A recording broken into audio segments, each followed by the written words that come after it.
नमस्कार, मी मंजिरी निवास चौगले. संचार टाइम्स न्यूजमध्ये आपले स्वागत आहे. हुपरीत 3 ठिकाणी अपघात, 4 जण जखमी व 1 महिला जागीच ठार. सविस्तर वृत्त पुढीलप्रमाणे.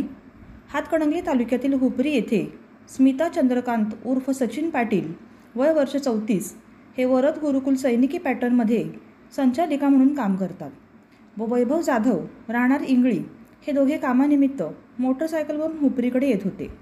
यावेळी हुपरी येथे कागल बस स्टँड नवीन वरून जुन्या स्टँडकडे जात असताना श्री अंबाबाई देवीच्या कमानीच्या समोर भरधाव वेगाने एसटी बसने मोटरसायकलला धडक दिल्याने स्मिता पाटील यांच्या डोक्याला मार लागल्याने त्यांचा जागीच मृत्यू झाला व वैभव जाधव जखमी झाले. तसेच हुपरी पोलीस ठाण्याच्या समोर 4 चाकी व 2 चाकी यांचा अपघात झालेला आहे. यामध्ये कुमार अनंत कुलकर्णी राहणार इंगळी हे जखमी झाले व जवाहर सहकारी साखर कारखान्याजवळ जवाहर चौपटी येथे समोरासमोर 2 चाकीची धडक झाल्याने ओंकार जाधव व युवराज जाधव राहणार रांगोळी हे जखमी झाले आहेत. संचार टाइम्ससाठी प्रतिनिधी अल्लाउद्दीन मुल्ला.